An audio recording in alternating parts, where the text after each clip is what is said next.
Welcome to another episode of the Taming Hindrances podcast. As always, my name's Phil. I'm the host and creator of the podcast. And today's episode is a little bit of a mix-up from some of the episodes I've been doing recently. It's kind of an inclusive. Every once in a while, I like to throw an episode in that is like a catch-up or just an overview. So this one is entitled Waypoint. From Merriam-Webster's dictionary, a waypoint is an intermediate point on a route or line of travel.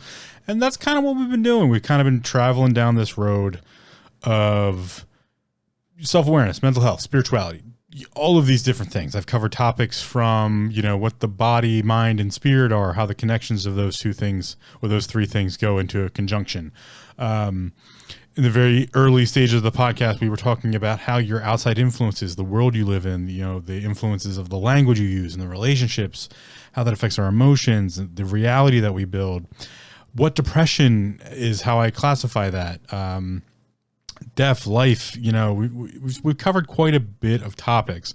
So I thought now would be a good time, and specifically recently with, ever since I did the last recap episode back on episode 42, I've covered a lot of big topics, love and faith, purpose, reincarnation, tranquility, listening, passion, ego, magic, talking about why questions. And then in the last three episodes, I talked about energy, discourse, and fear. And before that, I talked about Tao and how mastery works. And so we've covered a lot, right? And I keep trying to cover as much as I can. So I thought now would be a good time to put in a waypoint, just like, a nice little respite, if you will, a nice little stop along the road.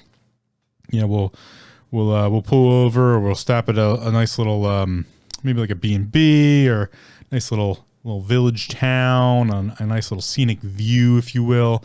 And I'm just going to go over everything I've been talking about, maybe a couple new things that I've been also putting together. It's just a little bit of a ramble escapade of what's been going on with the podcast and the things that are prudent at this point to kind of put together. So let's start it off with first, for those who might be new to the podcast or those who haven't heard an episode where I go over this, let's talk about depression first, right? So I've been talking about mental health and self-awareness. That's where I started. So mental health and self-awareness, as far as I'm concerned, has a couple different pieces. And one of the big pieces that I define over what the clinical side of things is what depression is. And now remember, I talk about these things regarding how I see them, the way I deal with them, not from a professional setting. I'm not a doctor. I cannot diagnose or prescribe. I'm not a psychologist.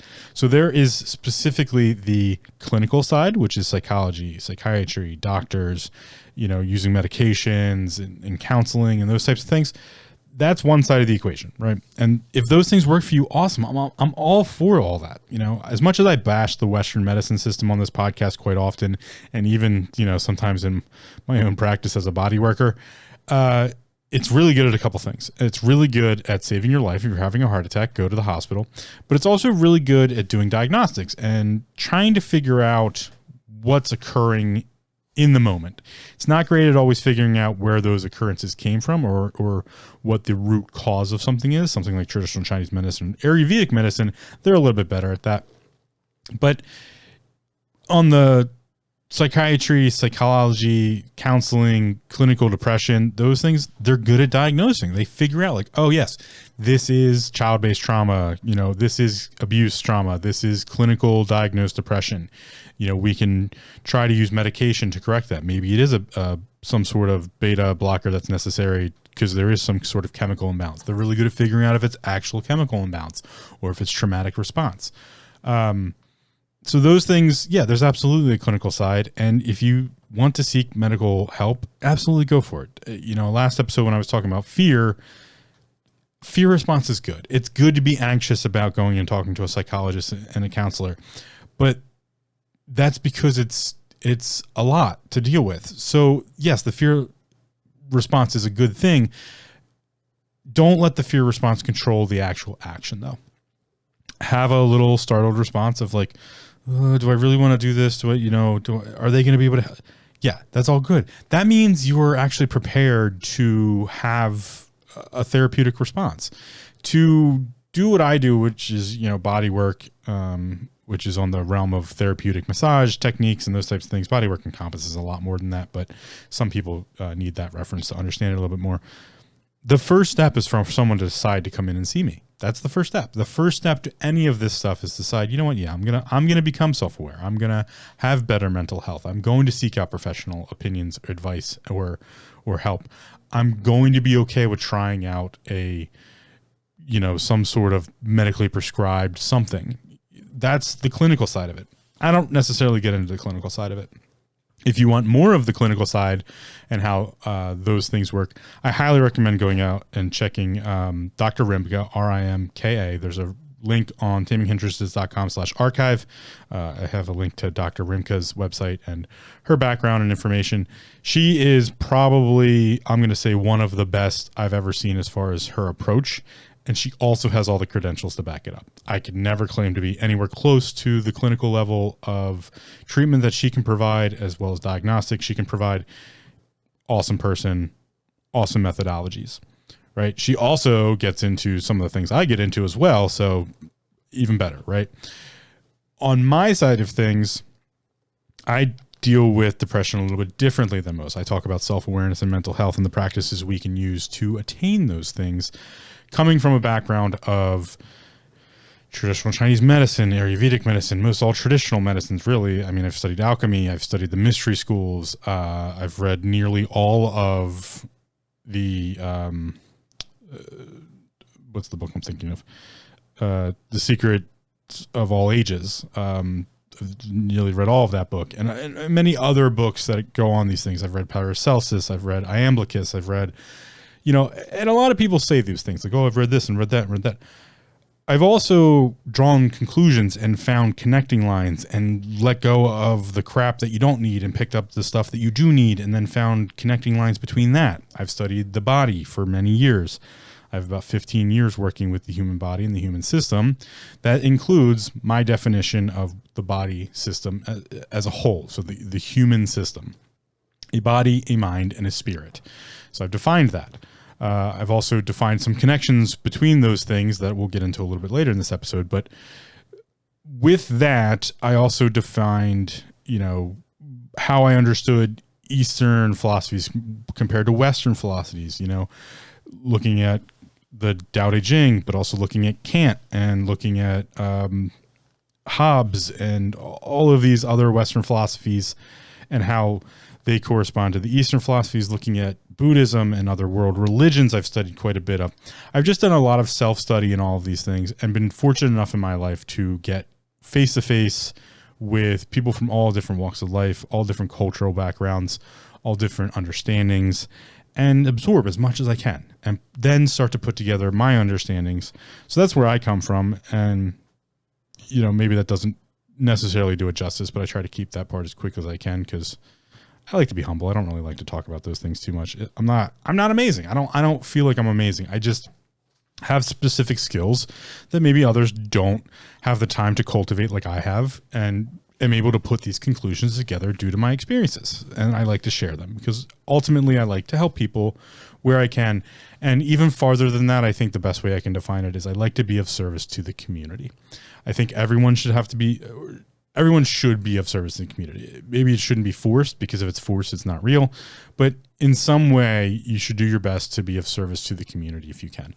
If that's just going to work and, doing your job as best you can and just being a functional member of society in that regard, if that's just literally smiling at people on the street because no one else does that, like, everyone can do it in their own little ways. Some people do it bigger than others.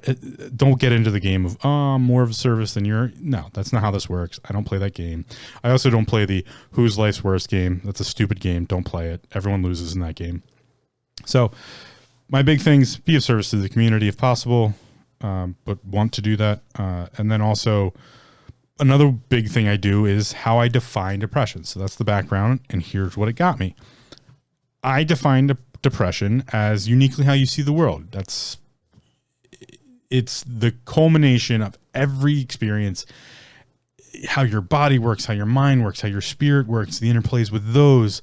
So just how you take in all this information. That's your depression. I got that definition based on the old astrological definition of depression, which is when a sidereal body depresses itself below the horizon line. So if you're looking at the horizon line and the sun were to depress itself, we call this a sunset. That's the depression of the sun. What occurs there is the sun leaves our visual cortex acuity. It leaves our sight, and we then depress it. So it depresses below the horizon line. And that depression is when it enters our imagination. It enters our mind. We simulate the idea that the sun went away. It will come back. That's maybe where we first started out, ancient us, of like, oh, this sun thing went away. Now the sun thing's going to come back later.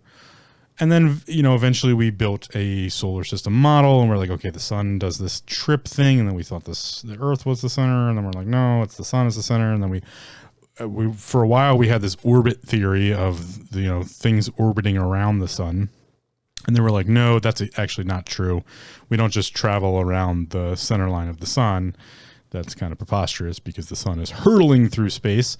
So we came up with heliocentric orbits, and how if you look at the planets behind the sun's moving through time and space, and behind it are the planets in a heliocentric orbit. So we kind of actually are spinning behind it, much like not a yo-yo. What's the one I'm thinking of? A slinky.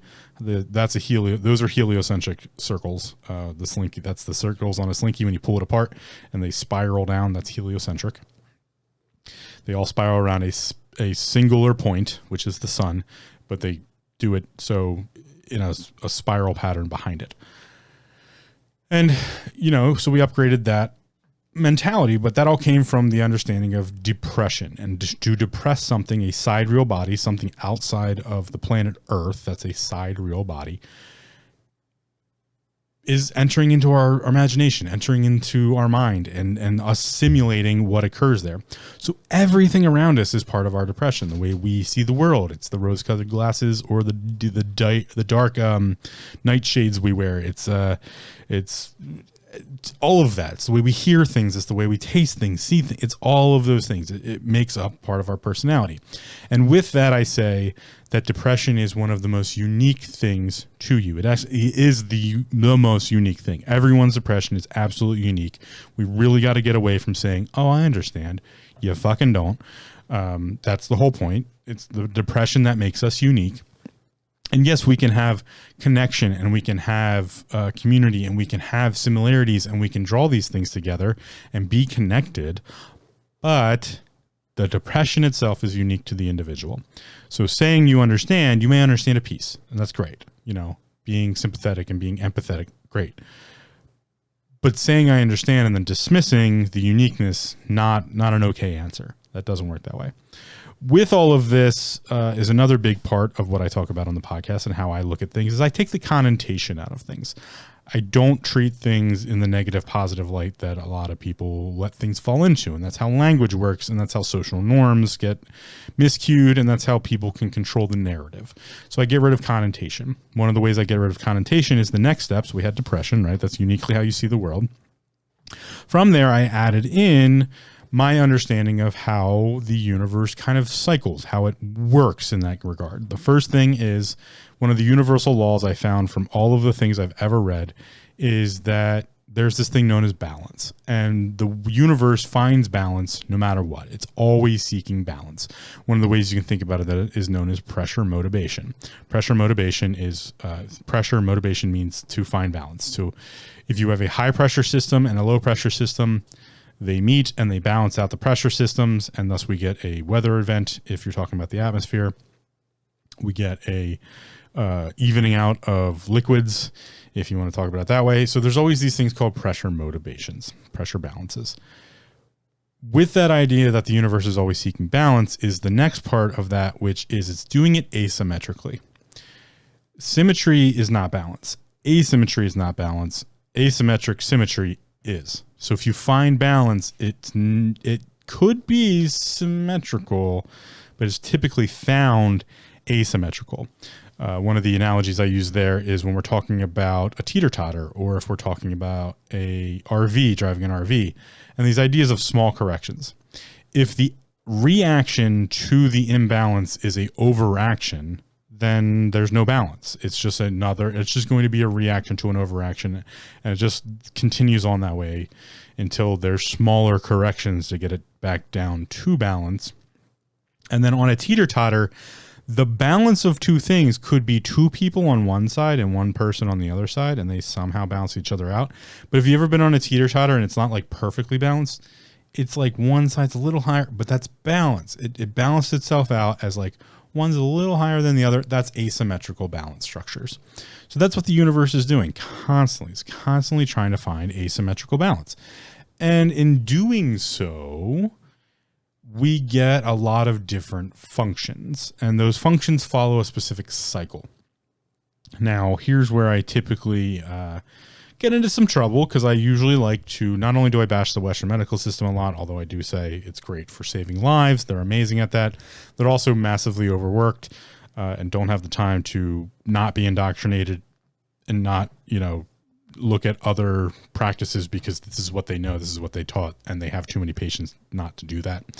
So I give leeway, right? I give balance. There's balance to all these things. I just think we could do better at the educational level, and then also at the practice level, and at the personal level, we could take more control of our health and do some things there. But anyway, before I get on too many soapboxes, when we're talking about balance and we're talking about the cycles, one of the other things I'll bash regularly is, talk about bashing the Russian medical system. I also bash organized religious structures, not religion, not faith, not beliefs, organized religious structures. These are things like the Catholic Church as a whole.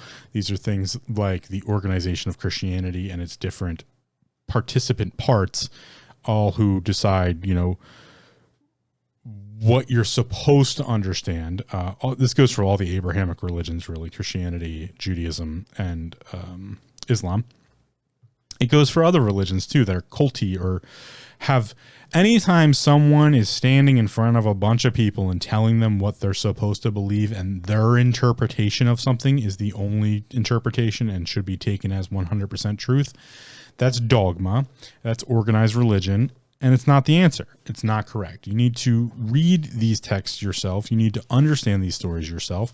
You need to look at the faith of yourself and your belief structure and believe if it's for you or not for you. You shouldn't let someone else control that narrative. You shouldn't let someone else tell you what you're supposed to believe or have to believe, or that this is the absolute truth and there's no other option, that this isn't the absolute truth. That's not correct. If someone has to make that statement, it means they're lying, because they know something else exists that could sway your persuasion, and thus they have to tell you not to go seek it out, right?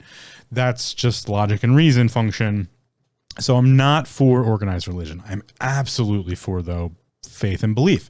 So whatever that looks like for you, awesome. I'm all for it. Pagan, if it's paganism, if it's going back to the root structures of what the pagans believed, if it's Christianity, if it's Islam, if it's Judaism, if it's Jainism, if it's a spiritual Buddhism such as Hinduism, but in that regard, you would need to be Hindu, because Hinduism is the way of the Hindu people. If it is spiritual Buddhism like a Shintoism, typically only found in Japan, but I've met some other people who are very interested in it. If it's a agnosticism of some sort, but which also is odd because it defines that there is something more powerful.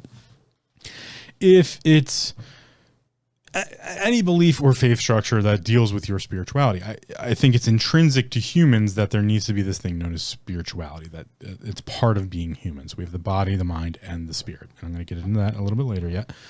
We're just doing some recap, Waypoint stuff. We're sitting down and recapping a little bit before we, have a little discussion with RT. So that being said, that I'm not for organized religions. I'm absolutely for faith and belief and having spiritual practices, having spiritual nature. The reason I'm not for organized religion is part of the next part of what I define as existence in this universe. The universe, while seeking balance, doing it asymmetrically, is following a cycle. And the cycle is what's known as the primordial cycle, or what has been defined as the primordials. Now, these have all sorts of different names. They've been broken apart into different pieces in some regard, but nearly every understanding in philosophical, religious, or theosophical, well, I should say theosophical instead of religious, any philosophical, theosophical, or scientific methodology of understanding how the universe works uses these four primordials and has given them different names and understandings. In the vernacular I use are chaos, creation, order, and destruction. The big lie of organized religions and controlled, dogmatic, faith-based situations, such that was preached by most churches as a whole, and I define a church not as a place of worship, but churches are typically organizational places of worship where the pastor, the priest, the person at the head figure is the one that controls what you get to hear and what you get to say. Again, dogmatic religions, or defines the way in which you must practice your faith or religion. That's known as systematic ideas, and systems only work inside of systems, and systems are designed to replicate themselves over and over again. Thus, they even follow this cycle that I'm about to go over. They say everything starts at creation, and that there's this idea, mostly of the Abrahamic religions actually start here, and some other religions in the world, some philosophical ideas, all start with this representation that creation came first, that it was the first thing, that nothing came before it. And that's not true in the primordial sense of things. In the primordial sense of things, chaos would have been what came first. Chaos, again, take connotation out of things. Chaos is the understanding of infinite possibility. We often define chaos as a negative. Remember, taking the connotation out of things. We're going to actually jump over to Merriam-Webster's dictionary here real quick and give you, because I love using definitions. The definition of chaos from Merriam-Webster's dictionary, the first one is a state of utter confusion. Utter confusion. Oh no, everything's terrible. The second one is a state of things in which chance is supreme. Now, it is to note that in Merriam-Webster's dictionary, it says often capitalized. So when we have capital chaos, right, which would be one of the primordials, they actually mention that it's used as a primordial and has something to do with cosmos. But as a capital idea, a capital C chaos, a primordial, it's a state of things in which chance is supreme. This is the understanding that was and continues to be infinite possibility, that everything comes from infinite possibility. If things didn't come from infinite possibility, there would be no possibility. So as we go through these primordials, excuse me, as we go through these primordials, we go through a cycle. And so from infinite possibility, we can give things a definition of sorts. We can give them structure. This is creation. And so the idea of creation is actually something that's both intrinsic to humanity and something that we revere in humanity, or we revere as humanity. And that's why it's often used in organized religions to be something that's a little too relied upon. One second here. All right. Sorry. I don't usually drink on the podcast, but a little tickle in the throat there. So we have creation, and creation, again, is the organization of something. We're giving it structure. That's really what creation represents. Is something was given structure. So we had chaos, which is infinite possibility, and from that infinite possibility, we've defined some structure. And so once you have this structure, you have creation, and thus things can be created. And if things can be created, they can then go into the next piece, which is to be ordered. So once you have a structure, you can fill it with stuff. This would be known as, if we're going to look at it from the theosophical understanding of creation, that we were created, if you want to go with that belief structure and faith structure, our experiences would be what orders us, what fills that creation. So order is represented by the yin yang symbol, and the representation there is the trap, right? So the trap in most mysticism and mystical schools and the deep understandings of the universe is to talk about duality. And a lot of old teachers, ancient teachers, and ancient philosophers like to use this understanding of duality to trick people or to weed out the individuals who didn't quite get it. I don't believe in that kind of bullshit. So here is actually the representation of duality. Duality is the representation of what's known as Trinity. The reason we talk about duality is because we're talking about measurement structures. So we had chaos, infinite possibility. We had creation to give some sort of structure or definition. And by doing that, we created, in this analogy, we're going to say we created a coin. On one side of that coin is heads and the other side is tails, right? So really anything can be on one side of the coin or the other. That's duality. Duality is two sides of a coin. So we could have light and dark. We can have soft and hard. We can have male, female. We can have fun, not fun. It doesn't matter. What they are is measurements. So we can measure one side of the coin compared to the other. And those measurements can get infinitely large. They can get just gigantic. Whereas it could be, 1 quadrillion or negative 1 quadrillion, right? So it's just, so there is the positive negative. That the coin is positive negative. The number is arbitrary. It's just how big we want to make the scale. And by creating a scale like that, that's what creation does. It created a scale. So it created a coin. So creation creates a duality. That duality must be filled with those measurements, right? So we've given a little bit of a structure, and then things can be measured upon that structure. This is what's known as ordering. The duality actually represents trinity. We have two sides of the coin, but both sides are measuring a coin. So you have one side, the other side, and the coin itself. So when we talk about yin yang, this is why yin always has yang, yang always has yin. That's the saying we always use there. So yin yang is that representation, which is why we use the yin yang symbol to represent this, of trinity. Two sides to the same coin. Dualistic is the measurement structure and is a trap. You can get stuck in dualism constantly. It just keep creating bigger measurements and you'll be stuck in dualism. It's the understanding that this thing is actually trinity. It's two sides of the same coin.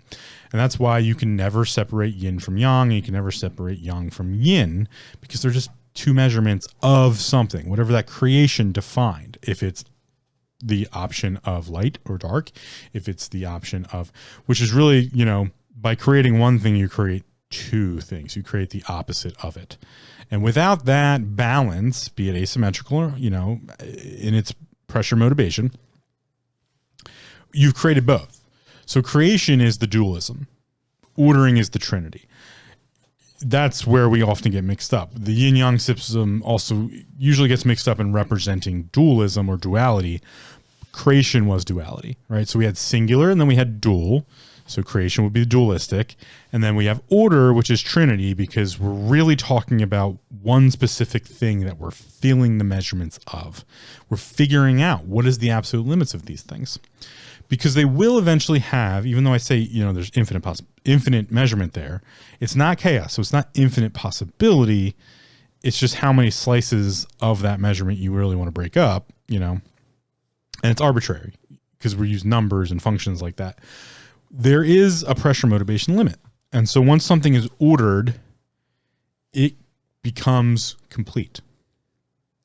And when the coin is complete, it stops being the thing that was created and starts being something else. So that at that point, it must be destroyed. So the fourth part of the cycle is destruction. And so if we had singular point, chaos, that becomes infinitely large. So when we have creation, which created this duality, actually created both the positive or negative, or it created two measurement structures by giving a structure. It then can be ordered. Once it's ordered, it's destroyed because it stops being the thing that was created and it starts becoming something else. And so once something is destroyed, it's not negative here. Remember, eliminate connotation. Yes, there can be bad destruction, right? But really what's occurring here is it's returning back to chaos, and then chaos gets infinitely bigger. So without this cycle, chaos couldn't be what it is. And that's why it's the first piece. It's infinite possibility.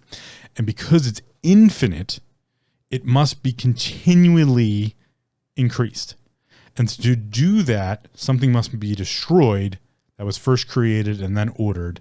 It then becomes destroyed to give chaos its infinite possibility. And so you can pick any point of the cycle to start, but it's a bit of a lie to say everything starts at creation. When really it kind of in the cycle starts as chaos, because chaos is the first point of the cycle. but it could start at destruction. It could start at order. Doesn't matter where you start on the cycle. It's always going to go through the cycle. That's how the universe works. And it's in doing so, always trying to find the balance, because the balance gives us the cycle. Once we find the balance of something, once it's fully ordered, it can be destroyed. It can go back to chaos, and we just keep going around, right?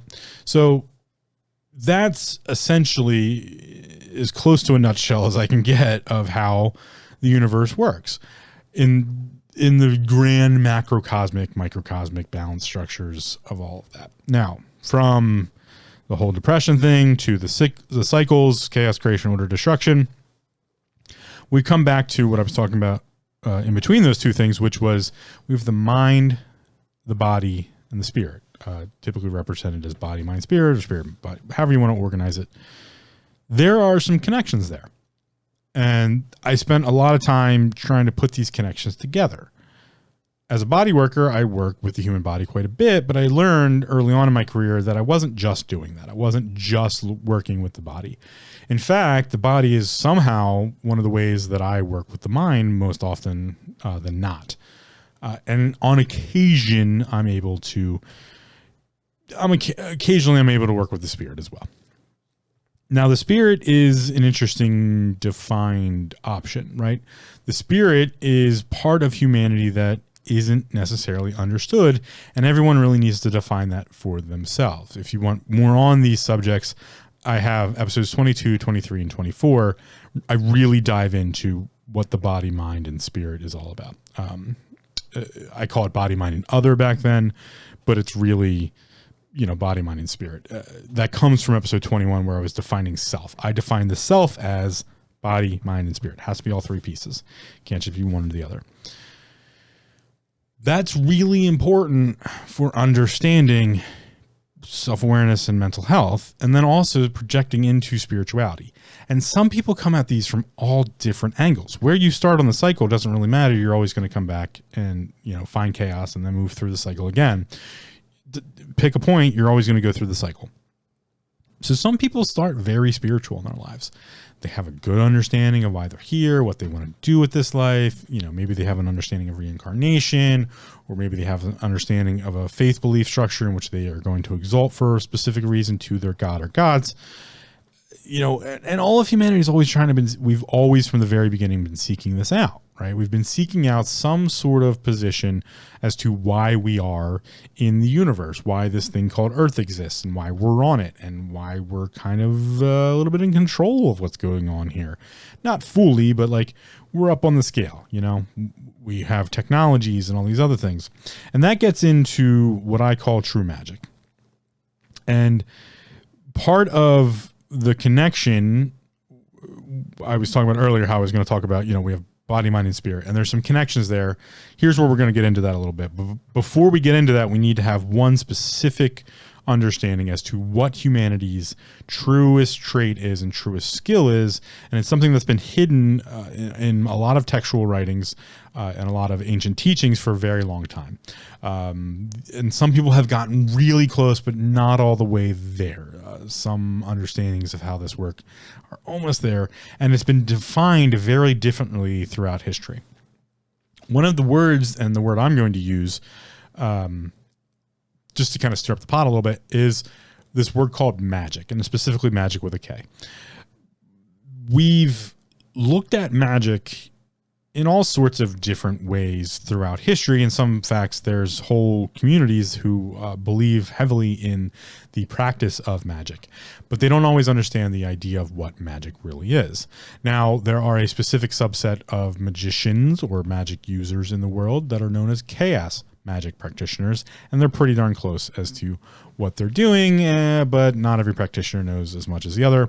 There are others who use divinatory practices such as the tarot deck, or so we have diviners, we have magic users, we have all of these people activating in what's the world known as the woo-woo is, or the spiritual world, right? Or the spiritual actions or understandings.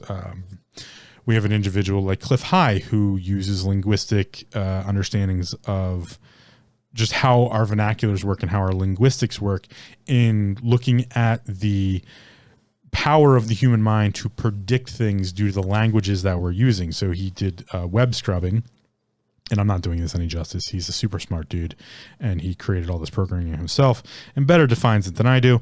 But he used a web bot to scrub the web, which means to go out and collect data, right?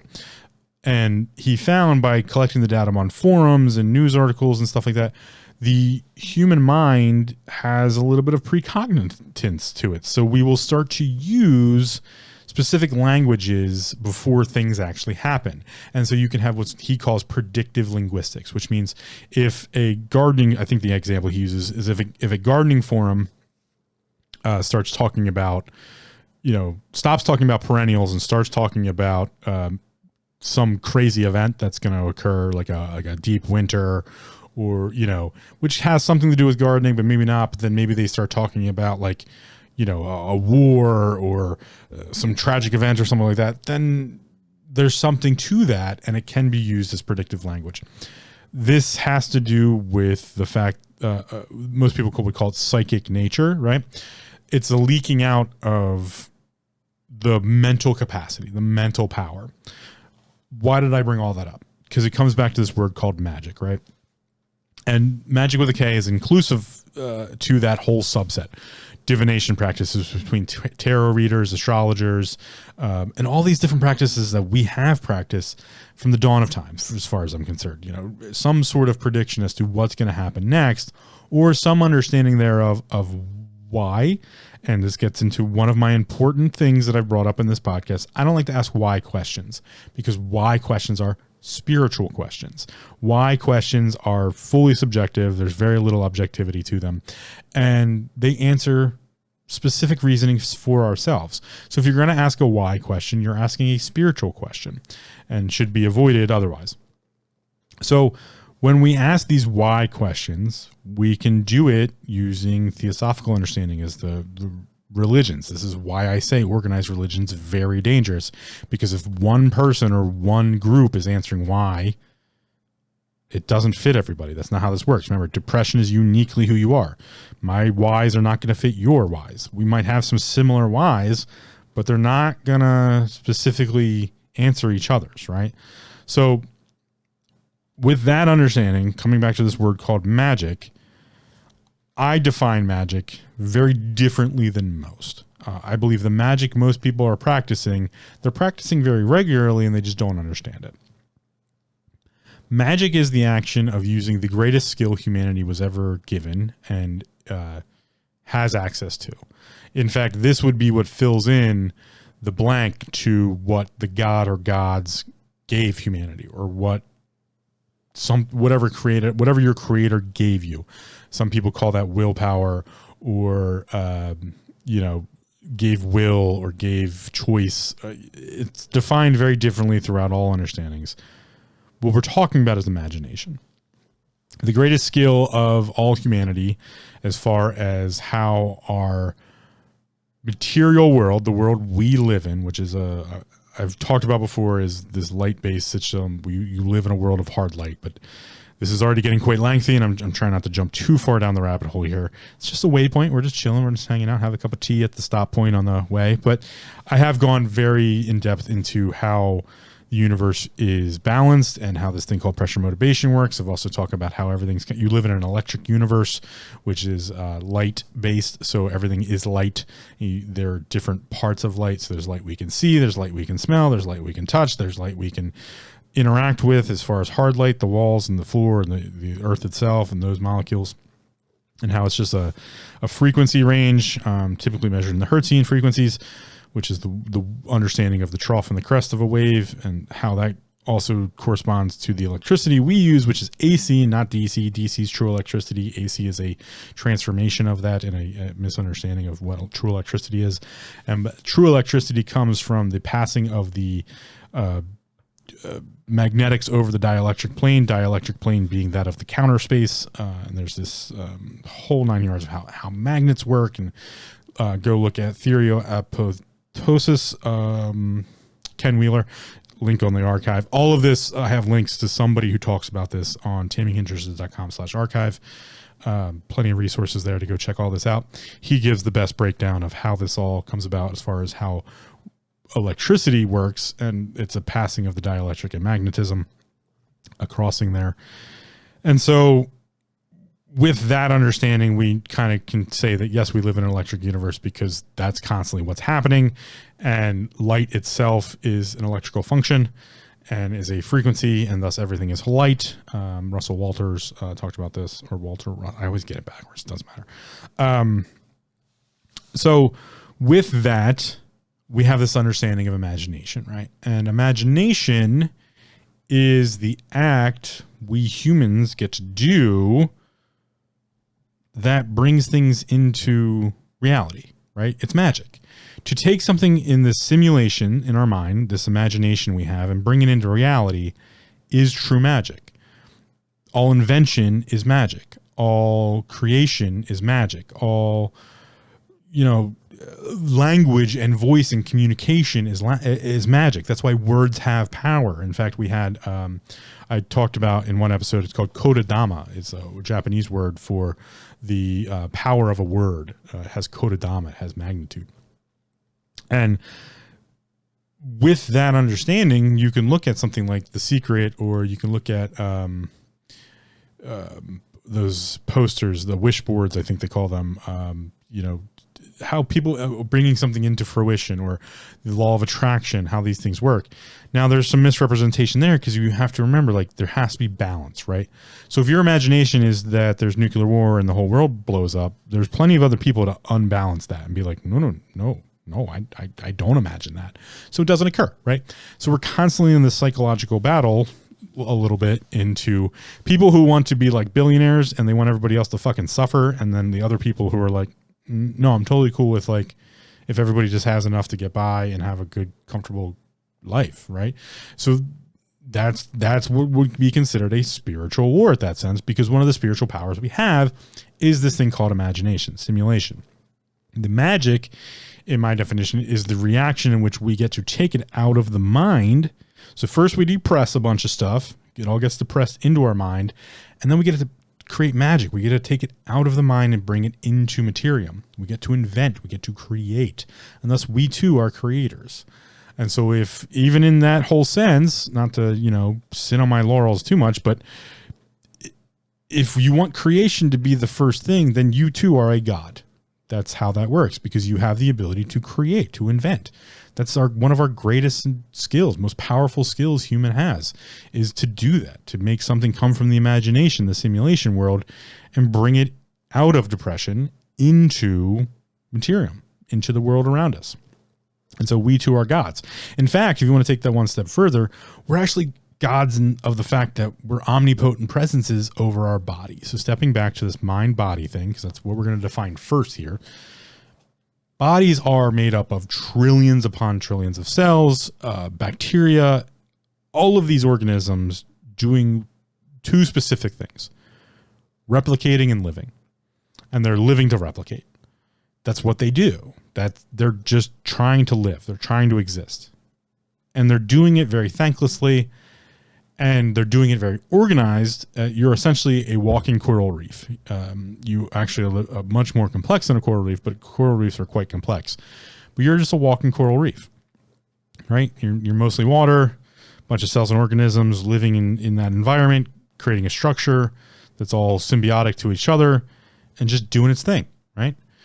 And so you're an omnipotent presence over that. You're a mind that gets to control a body, which means you're kind of your body's god. So when you go cheeseburger, when you go pickle, when you go carrot, when you go drink of water, your body just deals with it, deals with whatever you put in. When you go drugs, alcohol, sex, addictions, anything you throw at it, the body has to deal with. It has no choice. It doesn't get to go, no, stop. I'm not going to pick this up.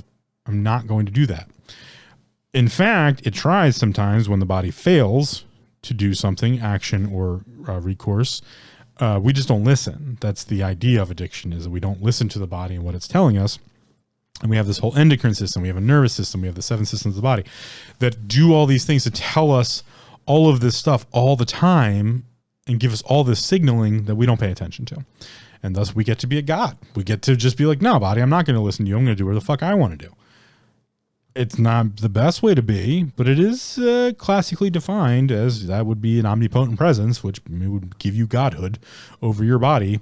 And we also get to create things because we can take it from imagination and bring it into materium. Thus, we have the mind-body connection. And remember, magic is the process of bringing these things into fruition. It's also the process of divining. We can have divination through the tarot deck, through astrology, through dowsing, through throwing runes. All of these practices we've had throughout human history. Now, getting to this mind-body thing, right? So this omnipotent presence force and this conversation that's very tough to interact with because we don't understand it is one of the first stepping stones of self-awareness and mental health. First, we have the mental health aspect that you are depressed. You are in a depression. You are constantly taking in information, be it from your body through its sensory apparatus, known as the senses, or through the outside world and all the stuff it's doing constantly through the vagus nervous system, picking up on things. All of this information just getting depressed into the mind. So we live in this depression. It's the unique way in which we see the world. You see as just a specific title, but it's the unique way you smell or use any of your senses. It's yours, right? And with that, you get this thing called the body, which is the vehicle for this mind. And this is what we talk about when we talk about samsara. We talk about enlightenment. We talk about, you might hear the phrases that you're living in a simulation, because you are. Your body is translating things constantly. It's translating the interactions from the mind, and the mind's also translating the things that it's getting from the body. And sometimes there's some really bad, poor translations there. And this is where the idea of self-awareness first kind of comes into starting when you're a body-mind person. There can be mind-spirit people as well. Where you start is kind of up to the person, but for body-mind people, it's that connection between mind and body and how it's talking to each other and what the body's trying to tell us, what the mind's trying to tell the body, because the mind is the translation point. It's what it's supposed to do. Consciousness is that. It's this translation all the time. It's taking imagination and bringing it forward. And we'll get back into imagination a little later when I talk about simulation. I go off the deep end when I talk about the invention of humanity's war and blah, blah, blah, blah. All these soapboxes I've always talked about. Anyway, staying away from that just for now. Trying to fit this into an hour before I get into a huge rant. So the mind-body connection I define as heart. To have heart. That is the best word I can come up with what that connection looks like. So when we talk about having heart, or when the, certain systems out there talk about like going into the heart chakra and the heart chakra's temple and clearing it out, or putting your heart into it. That's kind of what we're talking about there. It's not even kind of. That's what we're talking about. We're talking about the mind-body connection. And one of the best ways to cultivate that is through self-awareness. To be aware of, oh, my stomach did not like what I just ate. Okay, maybe I ate too much. Or maybe, what are you doing to your body? You're its omnipotent presence. You're its God. What are you doing to it? Are you a dictator? Are you a, what kind of ruler are you? You're just like a overarching, just brutal monarch. Like, are you, like, what are you doing to your body, and what is its response? The way you treat yourself is going to, this is why we call it the heart connection, through your heart. It's going to define how you treat other people as well, right? It's also going to be how you see your depression. My story was suicide attempts and physical harm to myself, and just hatred for myself, which turned into not so great relationships outward. And it's not to say that I love humanity. No, I think we're a failed experiment at this point, but that's my own personal opinion. And I try to stay away from that in some cases so that I can try to just give people the general information that they can use. Right? So we have this conversation between the body and the mind. That's called heart. And that's the step up from just having a body and a mind, is to learn the connection and learn about, like, how do you put your heart into something? What does your heart feel for, or what does your heart long for?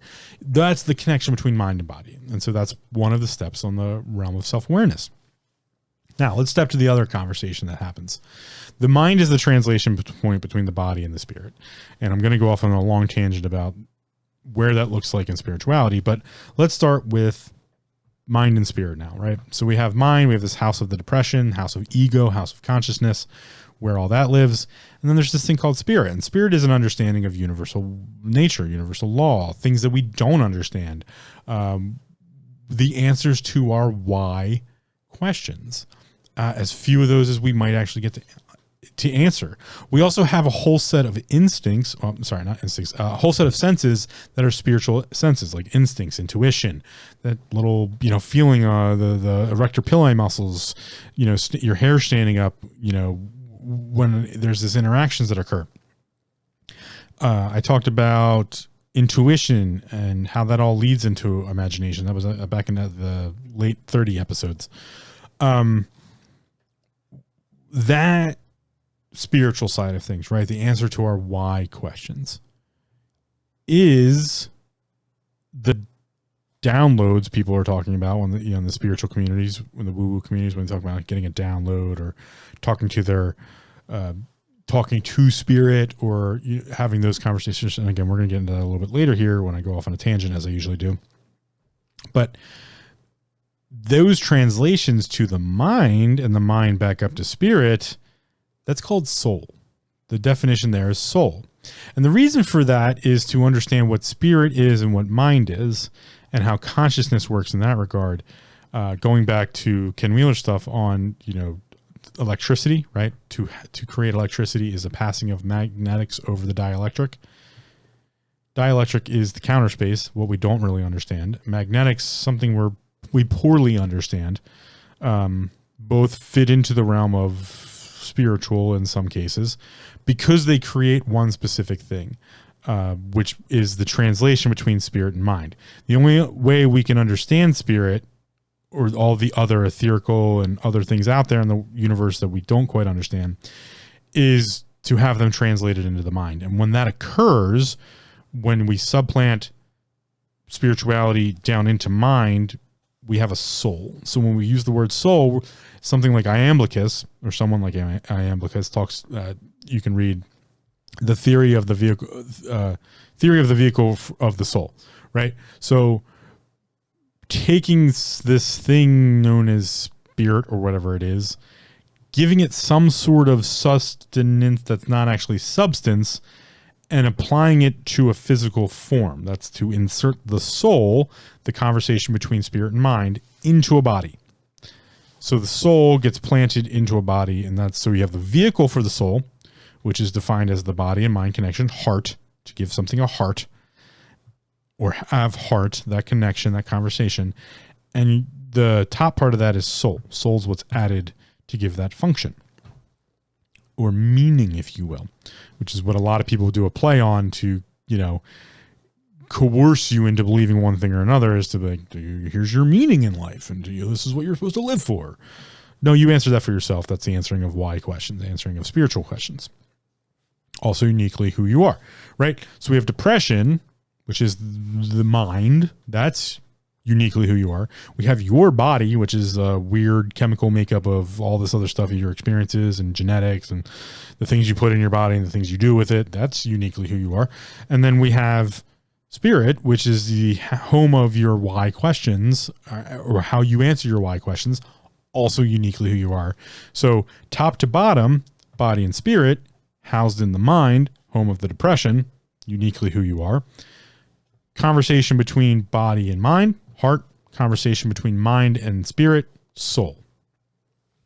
The thing with the soul, when I was talking about the dielectric and magnetics and the crossover there to have electricity, means the soul has magnitude. So for something to exist in the material world, it must have magnitude.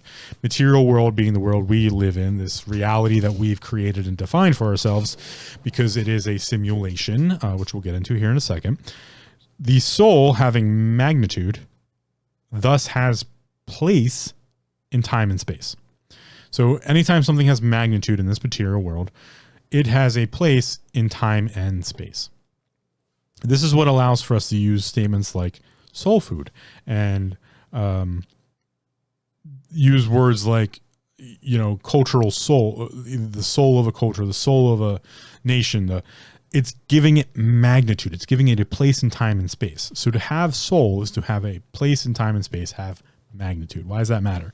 Because that measurement gives us words like nostalgia, yearning, things that are a little more than just craving, which is like my body has a craving, right? So I eat or I do action. That's the mind body. That's heart, right?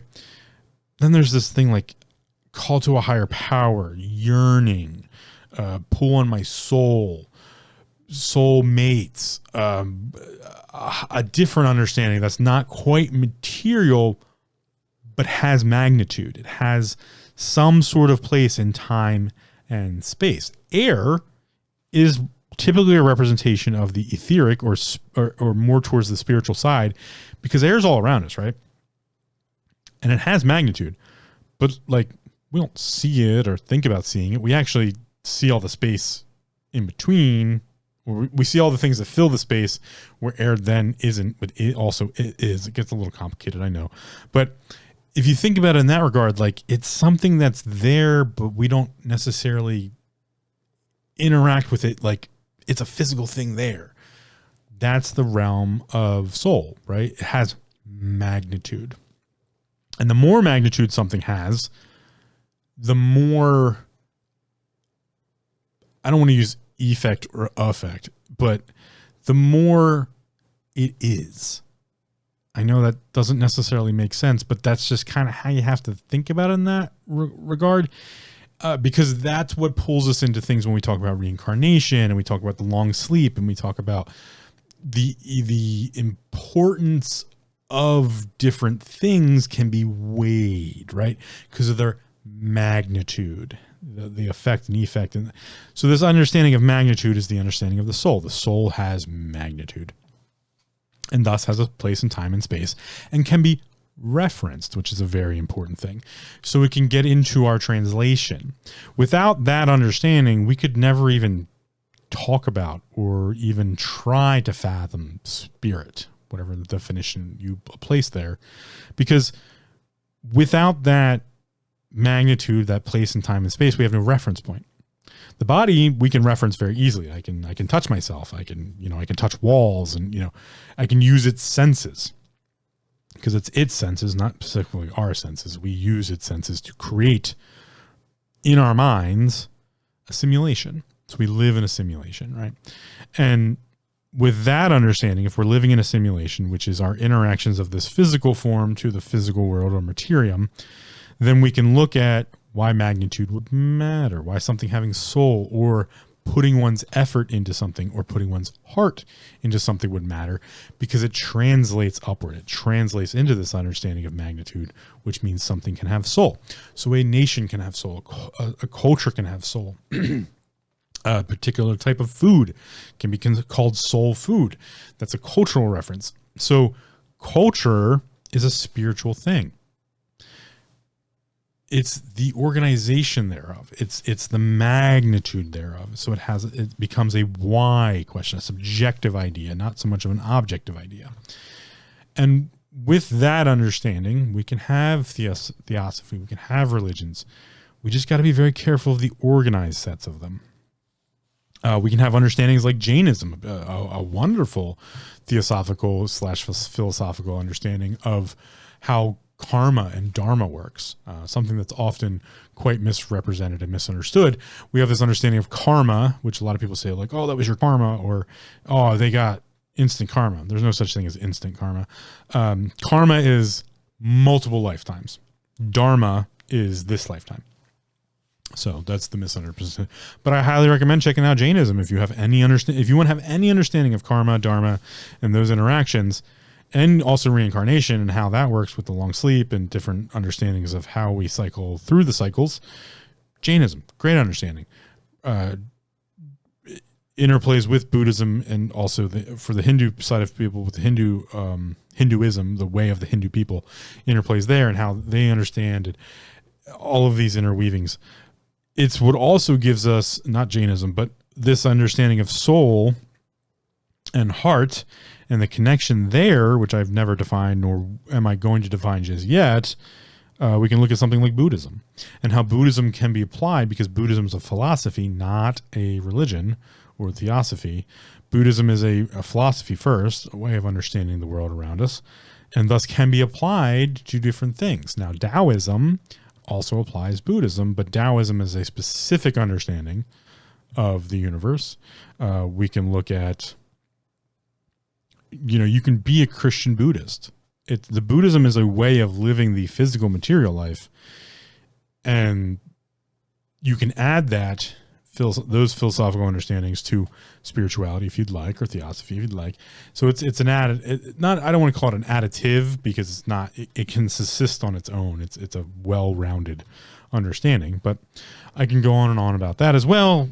Sticking to what our topic here is, this waypoint, this little tea time discussion on the road of the travel that I've been on with this thing known as self-awareness, mental health, and spirituality. We've talked about the mental health side of things, that connection, and how the depression is the conversations, the communication between body and mind, and spirit and mind. Body can't talk to spirit, though. That's a very important that's a very, very important understanding to have at this waypoint. There is no discussion between body and spirit. That's why the mind exists. That's why the consciousness exists. And I'm going to explain something that can be very challenging, not only as a concept or principle idea to understand. I'll hesitate to say it's a principle understanding, because I don't have any. It's a working theory right now. But at a conceptual level, it's hard to understand. But also this can fuck with your mind a bit. So that's my fair warning of, it can make you feel very small and unimportant. And I don't mean it to sound that way. I mean it to give a definition that no one's willing to talk about yet. I haven't found many people. There's a few, but not many, who are willing to actually say this. And in fact, entire organizations are trying to keep people from ever referencing this understanding that I'm about to give, because it would upend all of the understandings that we've built so far and make people go a little bit deeper, a little bit farther.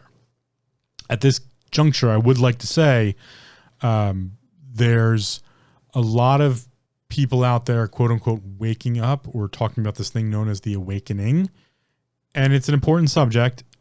Be careful who you trust and be careful who you talk to. Make sure you understand this next piece before, and I'm saying this because you need to understand this piece before we go into the bigger piece I'm about to talk about. You get to decide. When I'm talking about that creation was the biggest lie ever told, is because it took away your ability to say, that's not how I see it. That's not how I understand it. This is how I understand it. This is how it took away your individuality of that sense. And so you must be the one who decides how to answer your why questions. You must be the one to be in control of your depression, your unique way in which you see the world, because it is uniquely yours and I can't define it for you, nor can I make it for you.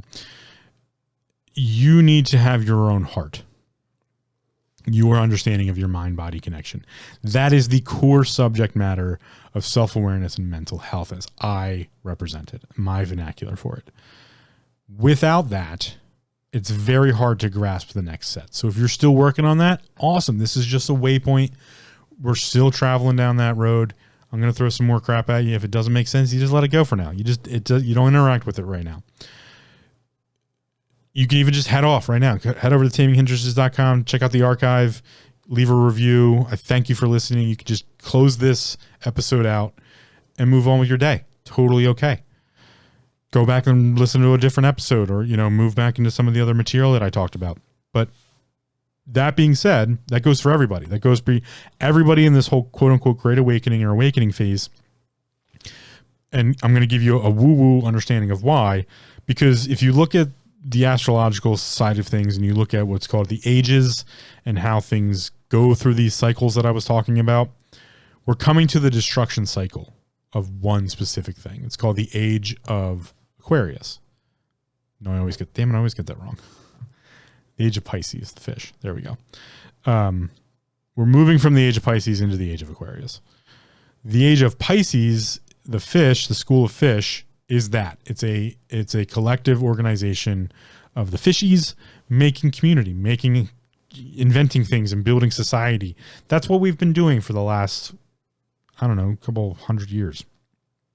A couple thousand years, actually. We've been building society. That's what humanity's been up to. And to do that, we have to have community, and we have to have not so much the individual, but more so the school of fish, right? And just to follow along the school of fish. And the problem with that is we end up learning that some of the individuals at the front of the pack, at the front of the school, didn't have our best interests in mind and didn't get things correctly. So I'm going to make one specific statement. History is written by the winner, not the loser. Okay, the person who won the war or won the battle, they get to write the history. They get to say what happened or what's really true or how it is defined that way. And that goes from everything from the debate and structure of the forum to actual kinetic warfare or physical warfare. The winner gets to write history. The loser gets to hide it. And there's been a lot of hidden histories in the world. And that's part of this understanding of what we're talking about when we're talking about awakening or great awakening. Is there's a lot of people out there talking about this, and you have to pick and choose what resonates with you and what doesn't make sense, what is not part of your belief structure. Because if you let someone else define it for you, you're not quite getting what we're talking about. We're talking about the age of Aquarius. So when you leave the age of Pisces, it's destroyed. Everything's returned back to chaos. And we start the age of Aquarius, which is what everyone says we're starting right now, which is known as the age of Aquarius. It's the age of knowledge and wisdom. Wisdom being defined as knowing where to look for the answer, knowledge being the answer to that question, right? So it's better to be wise than knowledgeable. It's better to know where to look to get the right answers than it is to know the right answer. And there's a lot of people out there right now in the Great Awakening and Awakening community that are talking and they're only being knowledgeable. They're just answering questions and they're like, yeah, this is the absolute answer, blah, blah, blah. It's much more better to be wise, and a wise person makes other people wise by giving them places to look. So that's why I have the archive on my website. That's why I tell you to go listen to other people. That's why I tell you to make up your own damn mind and not listen to what I'm saying, just using as a reference point, just a different way of looking at things, a different way of understanding things, a different methodology, and to get your own self-awareness, your own mental health, to do what's right for you, because no one else gets to define that, and no one else is going to understand, because that's what depression's all about. It's uniquely who you are. It's uniquely your experiences in this world, which is what defines spirituality later for the why questions. So with all that out of the way, I would like to shout out Russell Brand. I've watched some of his stuff recently, and I think I'm going to, if I don't already have it on the archive, I'm definitely going to put a link in. Russell Brand is crushing it. Just fucking crushing it. Shout out to him. He's doing an amazing job of finding the middle road, right? It's not left. It's not right. It's not Democrat. It's Republican. All that's bullshit. All of these divisional lines people keep creating, white, black, Asian, American, European, Scandinavian, African, South African, poor, rich, middle class. These are what we're talking about when I talk about the order of things, right? The creation for that order. Now, remember, order, duality, two measurements. Who fucking created that? Think about it. Who created the separations? Who did that? They had an agenda and they had something specific in mind, right? This goes all the way back to all the fucking wars we fought about when it comes to religion and theosophy. And yes, I'm going to get heated on this because it's time for me to start poking a little bit harder to get people kind of figuring this stuff out. That creation is a separation. It's a way of keeping you from connecting with the person next to you. All right. Not teaching someone about the melanin structures in their skin. And that's why genetically their skin is one color compared to a different color. And that comes from the genetical background of their ancestry, which is a cultural reference, which is a spiritual reference. So you got to be very careful with culture, but it doesn't define us in the sense that we aren't also trying to be human. is a separation structure. So all of these different definitions are dualistic, and all of them are one coin. White, black, Asian, American, non-American, African, South African, Indian, Muslim, Judas, Hebrew, Judaic, Hasidic, non-Hasidic, Christian, Presbyterian, Catholic, Mennonite. All of these different pieces and separations are measurements of understandings. The coin, remember, don't look at duality. Duality is just the measurement. I can pick out whatever fucking measurement I want. The coin is separation, is hatred, is fear, is xenophobia, is power and control. Because that's what those things do. By making you hate the person next to you because they're different than you in some fucking ways. They like McDonald's and you like Burger King. You like Pepsi, they like Coke. That's how trivial this shit is. Right? At a cultural level, it's different. At a cultural level, no, there should be preservation and to protect culture and understanding, but to share it openly because it's amazing understandings, the magnitude of the soul of those people, of the genetical lineage, of the place and time, right? So yes, China has magnitude because it's a place and time. America has magnitude as a place and time. Any country, Africa, Sweden, the European Union, even at its own understanding. The Roman Empire, we can go back and talk about that. The Egyptian Empire, we can talk about the Syrian Empire. We can talk about the Mongols and the creation of the Silk Road. All of these things have magnitude, which means they had soul, which means they had a place and time, and thus they are cultural references and should be protected and understood and talked about and shared openly and freely. What necessarily shouldn't be done with that is this piece that the control structures, that coin is doing, which is the separation side of things. There are a large group of people who want you separated as much as possible because the more separated we are, the more easily we are controlled. Right? So if you are a white person and you hate black people, one, you're fucking wrong because you don't understand what's going on and you've been led there. Be it your upbringing. Racism is passed on generation to generation. Xenophobia of the East to West is passed on generation to generation. And yes, I am also on the middle ground. This is why I'm talking about, when I talked about Russell Brand, I talked about following the middle ground. The middle ground there is, yeah, we're going to have Vietnam vets who are always going to be fearful of Asian culture because we put them in one of the most traumatic experiences ever known as war. And we also, for years before that, taught them to hate their enemy, which was the Asian populaces, no matter what Asian populace that was, because we didn't understand them here in the West, that there were different Asian populaces. And even inside of the Asian communities, inside of their own countries, there's different polyphenol types and different understandings of their cultural references. And like, we don't understand that these division lines existed, and thus you get an entire set of veterans who that's what they were trained to do. So it's really hard to break them of that. It's also really hard to break someone of something that they don't even know is the wrong option, right? That they were trained to do that by a warmongering, fearful culture, understanding of the Western military complex that wanted that to occur, right? So that's an extreme example, but then you also have it at the very minuscule cultural representation of big business, right? So you have Pepsi and Coke. It's a war. All of this is called war. It is the greatest invention of humanity. All of our minds are simulating war all the time. And so I commend someone like Russell Brand and others who are finding the middle ground, right? It's not about Democrats. It's not about Republicans. It's not about left. It's not about right. It's not about China, America, European Union. It's not about all of these different separations. It's not what this is about anymore. It's about the individual and the connections that individual needs, body, mind, and spirit, to be human. We're not human yet. We're not. The definition we have for humanity, what we call human, we're not even fucking close.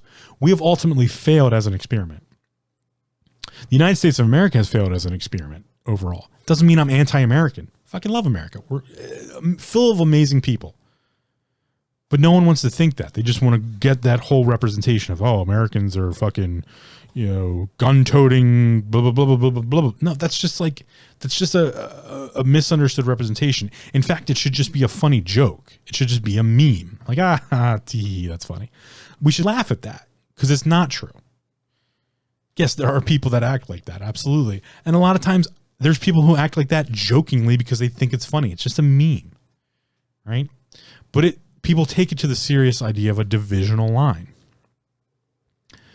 And so I do commend someone like Russell Brand and the people who are right through the middle ground of just giving out correct information or just information that's not fucking biased or skewed one way or the other. I try to fully represent my personal opinions, but also the information as a whole, right? I tell you when I'm going to go on a rant. I tell you when, and I'm not perfect at it.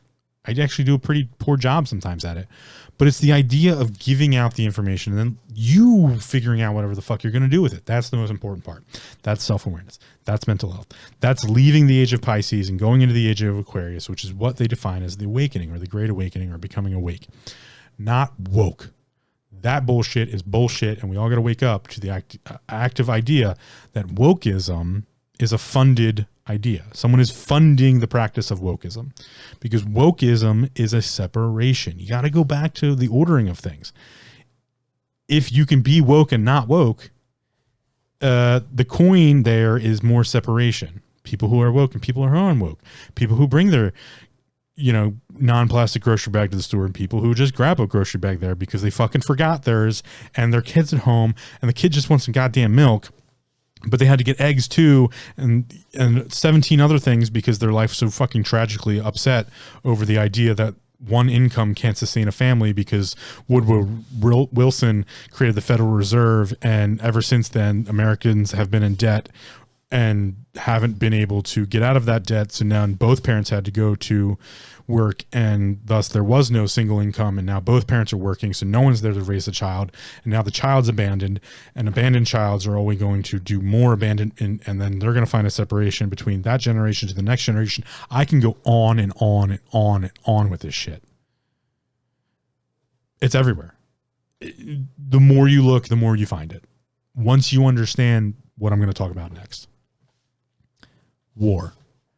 War is the representation of humanity. That's what we did. We are a warring species.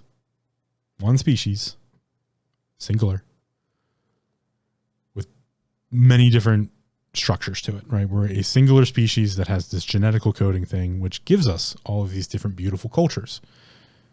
They're beautiful. They're fucking beautiful. I really wish people would just take some time. I've been blessed in my life to have interacted with a magnitude of cultures and people from different walks of life and understandings and backgrounds, and not have to have been stuck in just one lane, right? Of one idea, of one type of people that do one practice, of one understanding. And that's why I believe we're all connected. And that's why I define this thing called depression, because that gives us our uniqueness while also connecting us. Everyone has a depression. Everyone is depressed. Every day, every hour, every minute, every second, every microsecond. We're all depressed all the time. Every single one of us. There's not one person in humanity that isn't depressed all the time. It's our uniquest thing, and it's also what brings us together as a species. That's the beauty of duality when you get into the non-seclusion side. When the coin isn't separation and control, when the coin is community and connectiveness and discourse and connection, you get something like the duality of depression and connection. They're a measurement of each other. The more depressed you are, the more unique you become as an individual, the more experiences and abilities you have to connect to other people. I am lucky to be one of the most depressed people in my circles or in my typical interactions. And it can be very lonely at times to have that type of understanding. And that's what makes me into such an introvert and why social interaction is so rough for me. And all of these other things that I've talked about on the podcast about my story and my background, because I like to try to share that to hopefully connect with others. But at the same time, I've also seen that in other people. Again, people from all sorts of walks of lives and, situations, right? It's really tough to try to connect to someone when everyone in power and in control of something is telling you not to do that. That's what governments do. Governments want you separated because they can't control you if you're not separated. That's not to say that government's a bad thing. Big government, yeah, I would agree. That's a bad thing, but that's my own personal opinion. And that's, again, going back to the Russell Brand thing. Look for the middle ground. Look for the middle road. Look for balance. The greatest awakening that anyone can go through is to find this idea of balance. What's your balance? Who are you as a balanced person? What is the balance to the situation? The balanced situation between me and the black community as a white male with a giant beard, a Viking background, to the black community, my balance is fucking amazing, beautiful things. And no, I'm not going to sit here and be like, oh, I love black people. And, I'm not racist. I don't even think about racism. I only think about racism as the negative connotation of an imbalance of structures. The balance to that is not, let me say this very fucking clearly. The balance to racism is not to be afraid of interacting with the black community as a white person. That's not the balance. And that's not what the black community is trying to get us to do. Right? In fact, it's just community in that sense. The black community absolutely gets to have their own cultural representation.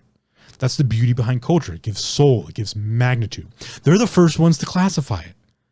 The black community is the first cultural reference to use the word soul to reference their cultural interactions, their food, their music, to give it soul, to have soul. They're the first ones to figure it out.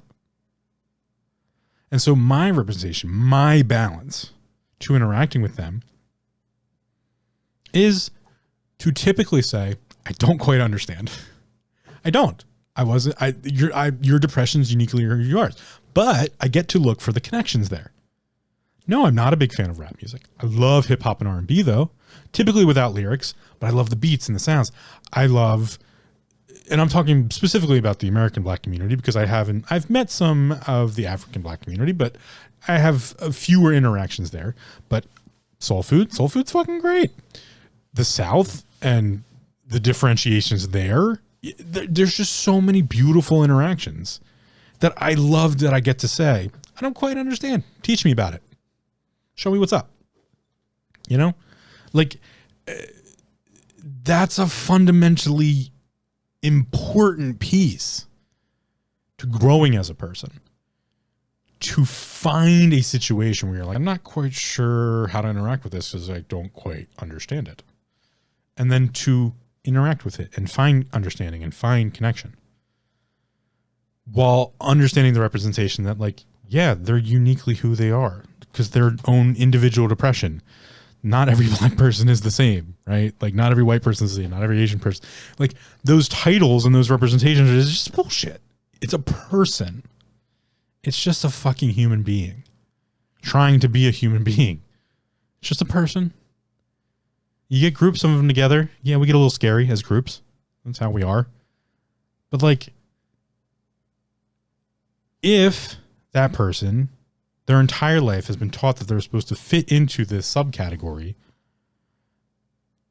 how am I going to be mad at them when they fit into that subcategory and that's how they act because that's how they believe they have to? That they can interact with me as a white male with privilege because I'm a white male with privilege because that's all they've ever been taught. When in fact, I came from a poor farming family. I kind of get what it means to love fucking Italian food and eat Velveeta cheese, right? Fried chicken's amazing. because it was cheap and effective meal. Now in modern society, it's become much different. So we've forgotten that fact that chicken wings, which the black community learned how to fry and make delicious, were just like the shitty food you got cheap because no one wanted it. Or to take another reference, American Chinese food. Awesome, right? Who doesn't love American Chinese food? Okay, some people don't, but American Chinese food's great. But it's American Chinese food. It's not real Chinese food. In fact, China is full of provinces of all sorts of different cuisine. Anytime you see the words Hunan or Szechuan, that means from the Hunan or Szechuan province, typically prepared with ingredients that you would find made there. Szechuan was known for its Szechuan peppers because they grew a lot of Szechuan peppers. They also grew some other spices and different things. That's what made them really special on the Silk Road. When you go for the Szechuan, you can get the Szechuan peppers, which give you that little tingly thing on the tongue. So it makes it a Szechuan dish, right? Because of the thing. Or in Japan, we have the prefectures. In India, we have northern and southern India. Vastly different. Just the magnitude of differentiations should not be separations. It's just beautiful places that we get to interact and learn new things and come up with new ideas. And so, no, the suppression of all these cultures and differentiations is fucking wrong. And that's part of the Great Awakening, is to understand that, no, some atrocities have been committed. Doesn't matter if they were big, doesn't matter if they were small. We've made massive mistakes. But your neighbor didn't make the massive mistake. The community didn't really make the massive mistake. Governments and people in power did, because they went unchecked. They didn't have a system that was fair so that the people could be like, whoa, whoa, whoa, whoa, whoa, whoa. What the fuck? No, we're not doing that. That has never existed in the humanities. Never in. That's why I say America was a failed experiment. We were supposed to be the experiment for that. America was supposed to be. So I apologize as an American. I don't get to speak for the American people, but as an American, born and raised in America, I would like to apologize to the rest of the world for failing, because I have. As an American, me personally, I failed at that experiment. I'm trying to correct for that now, that we were supposed to be a people who learned how to govern themselves, when in fact we allowed for corruption, we allowed for, giant corporations to take over, we allowed for this thing called lobbying. We allowed a situation in which the people making the decisions are funded by the people that those decisions would be affected, right? The pharmaceutical company pays for, I'm going to just use round numbers. There's plenty of information out there that goes one way or the other. None of it's under 50% though, as far as I can tell. Pays for about 75% of the research and development and also salaries of those individuals who get to make the government position decisions of what the pharmaceutical companies get to do. Okay, that's a conflict of interest. Short and simple, conflict of interest. So just shit like that exists, right? That we just need to become aware of. That's part of the Great Awakening. That's, waking up. So again, people like Russell Brand, people following this middle ground. Chris Martenson, another. I've been trying to rack my brain. I know other ones. I have other links on the archive to these people. Russell Brand, Chris Martenson. Just anyone who's just picking down the middle road, right? Or as I mentioned before, Dr. Rimka. Not that she gets into social political stuff, but she gets into the fight between the Western medicine system and the Eastern medicine system and what we're doing right and wrong. And she doesn't just say no, it's all West or all East. She finds a middle ground. She finds the connecting path. She finds the 20% of truth outside of the 80% of bullshit. 40% on this side, 40% on that side, 20% down the middle, right? That's kind of the area you need to kind of play in as we go farther into all of this craziness in modern society. And I've tried to do my best at that on this podcast, and I will try to continue to do my best at that as well. So stepping back, big functional step back. When I talk about, I know that was like a 20-minute lead up to what I was talking about, here's something that no one's talking about. It's because it's a game changer shock kind of thing. So I want you to take the middle ground, right? Just take the 20% in the middle. As I understand it, through everything I've studied, Body and mind, heart. Spirit and mind, soul.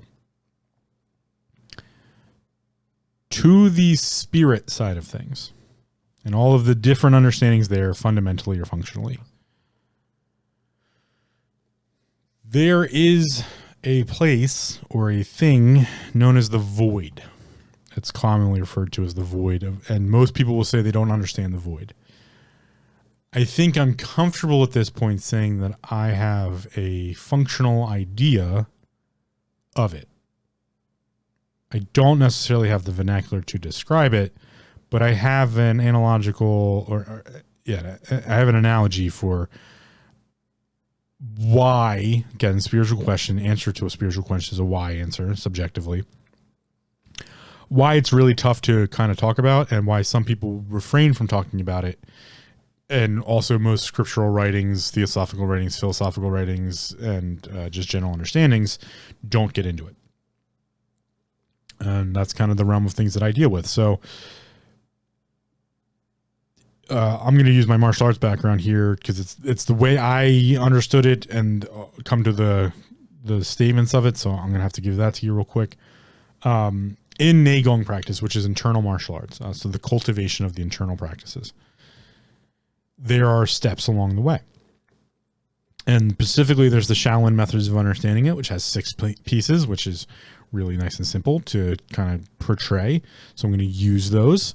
Not saying that you need to follow these methods or that these are the exact, but I find them to be fairly accurate and work as a representation. I'll probably also refrain at getting into the specifics of each one, but in Neigong practice, we have stages. And the first stage is Li, which is strength or just physical activity. That's going and lifting weights and being active. We have Jin or Jing, which is the understanding of the elastic forces in the body, using the fascial system and using tendons and ligaments. And then we have Yi, which is intentions and using the mind-body connection. And then we have Qi, vital force, which is the bioelectric field and the culmination of the connection between the mind and body, what I call heart, right? After that, they have Shen, which is spirit. And that is soul, essentially. To have spirit is the soul is the representation of time and space, of having magnitude. So Shen is the representation of understanding the conversation between mind and spirit, right? And then they have Shi or Kongshi, which is emptiness. And to activate at the empty level, the emptiness level, is something most people won't even talk about Shen and how that works because it's not well understood in that subset of Shaolin martial arts and what those things look like and how they are and how you would even go about training them, right? It's not well understood by many masters or even, practitioners. So yeah, they absolutely won't talk about something that they don't understand or can't do themselves, right? And so in a martial perspective, no, I can maybe activate at the Qi level. Can't really activate at the Shen level because I'm still trying to figure all that out. And I absolutely can't operate at the Shi level or the Kongshi level, which is the emptiness level. At a philosophical point, though, I do understand it because it's where I come from. All my life, I've always worked backwards from things. And in this case, I do the same. I know where the emptiness is. I know what this thing called the void is. And so when I talk about the primordials, chaos, creation, order, destruction, we're talking about the cycle of the universe. There is a place where there would have to be the opposite representation to that, right? There must also be the balance to the cycle. It's the anti-cycle or the anticlimax or the what would be known as the void, where none of this exists. And the void is connected by the point of destruction and chaos, where destruction brings things back to chaos, right? Brings things back to infinite possibility. There is a point in there, typically represented in the Chinese martial arts and their diagrams. It's the point of commencement that allows for things to come back to chaos. And this is, so you have the Wu Qi that existed before, emptiness, point of commencement, and Tai Chi, the action, effort, everything, Tai Chi, inclusive. Even in that, it's even tough to understand. So I'm going to give you a painting, essentially, of what this kind of looks like. Everything leads to the void and comes out of the void. The void is the balance to us, our existence, everything. If the void didn't exist, we wouldn't exist. If we don't exist, the void can't exist. The void is the balance, right? So it is infinitely large in that sense. Every time something here is created, something there is not. I know that, again, it's tough conceptually to wrap your head around.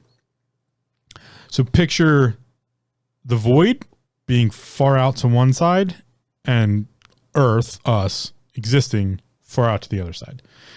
The distance doesn't really matter. Just pick a big distance. So if we go to the Earth side of things, and this is getting to the understanding of the deep understanding of what spirituality would represent, is, and what humans are essentially chasing, and this is my own philosophical personal opinion, take the 20% down the middle, right? Because I'm going to give the full 100 here. And 40% of it's probably bullshit, and 40% on the other side is probably bullshit. And 20% down the middle might create 1% of an idea that might lead to someone having a massive breakthrough in their own personal situation or invent something. I have no idea. If the Earth is on one side, and that's where we exist and our mind, body, spirit is, right? On the physical situation, we have heart, the combination between body and mind. There is no connection between body and spirit. That connection, in fact, is mind. So the connecting point between body and spirit is mind. It's where all the translations must happen. So as the spirit talks to if the spirit wants to talk to the body, it's got to go through the mind. If the body wants to talk to the mind, it's got to go through this. If the body wants to talk to the spirit, it's got to go through the mind. The mind's the translation point, right? So when we talk about theosophy, when we talk about religions, when we talk about people who are having divine moments, divination, people who are having downloads, people who, all of this woo-woo stuff, as Cliff High has keyed and termed, all of that, right? When we're talking about all of that, I've always had this understanding. It could be right or wrong. I have no idea. But here's the understanding I have. It's a relay station between us and the void. That's what spirit is. Spirit is the translation between us and the void. And so it's preposterous. It's unfathomable, literally unfathomable, to have any recollection, understanding, or even intelligent conversation about. And that's why, like, I've always struggled with even saying this out loud, because just saying that just makes me sound like a quack, right? Just makes me sound completely, but picture it in this analogy, right? So you have Earth, and then we have the void, or not even Earth. We just have us, right? We just have our mind, body, spirit, our bodies, right? And people who are interacting with spirit are interacting with some relay station in between us and the void. And that relay station could be anything. Could be a god, could be gods, could be an alien, could be, and it could be literally anything that's outside the void, but also farther along towards the void than we are. Because we're really far away from the void. We're like anti-void. So in that, we have this understanding of what's considered experiences. And so our mind is trying to make up a translation there. And it's why things get so just get mixed up, just get all crazied. Because we're really bad at even having a conversation between our body and our mind, right? You know, like stomach ache, but like eat more pizza, or, you know, like just, or what I often refer to with my clients is these pains you're feeling are different, right? There's different classification that we just don't talk about really. If you say you have sharp stabby pain, it's typically neurological, right? That's the anecdotally, that's what I've gathered between my 10 years of experience and thousands of clients, tens of thousands of hours of interaction with the human body. That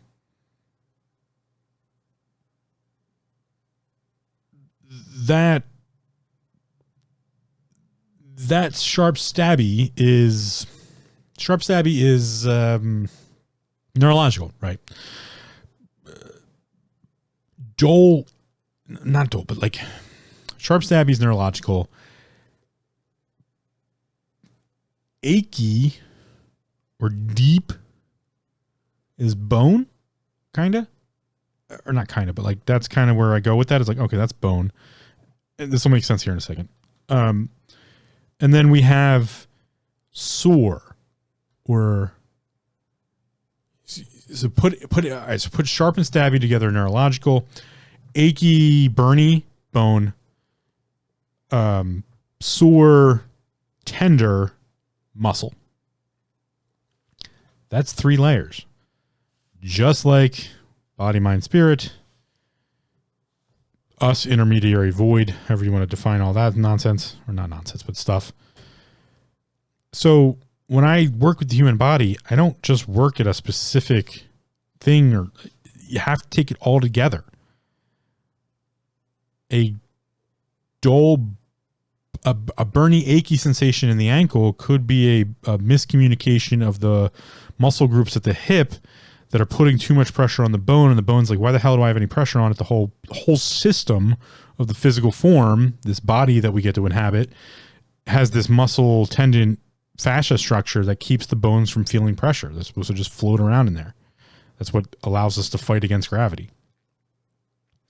And so if there is pressure, the bones are like, yo, what the fuck? There's pressure. Fix it.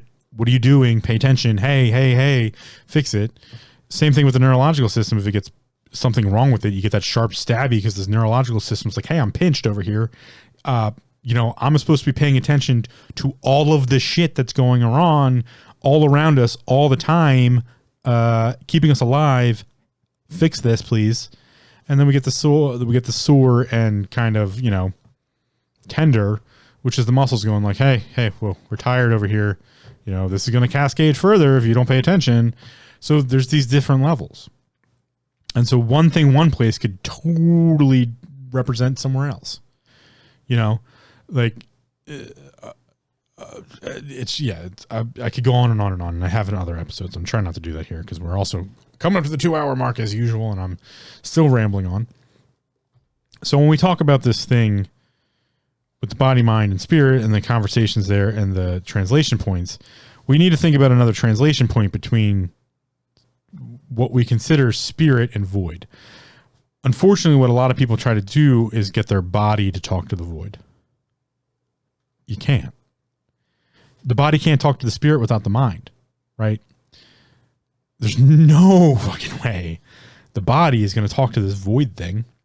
It's just not even, you are so, and here's the part where I might upset some people, and that's why I put all that warning in and all that other explanations. As far as the void's considered, you're so infinitely not anything. You're like, to just give you an analogy to kind of make representation to it, which is infinitely infinitely not good enough. You might as well, your whole being, body, mind, and spirit all together, to the void, might as well be the, you know, the crusty bit on the eye that you pick out in the morning and like flick off and never think about ever again.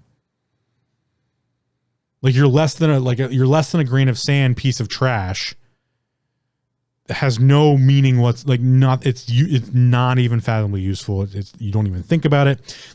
The effort wasn't even the effort to actually get rid of that. The effort was just like a subconscious effort that just was like, yeah, I do that, and then goes away. Like you weren't even trying to get the little crusty bit out of the eye in the morning. Like you just did it, and like now it's a planet with people on it. You have no idea. It's not even on the radar. Like that's the best analogy I have right now to like even explain the differentiation there. So to think that the body could have a conversation with the void is laughable. It's laughable because you can't even conceive it. With that, for the mind to have a conversation with it, also, same thing.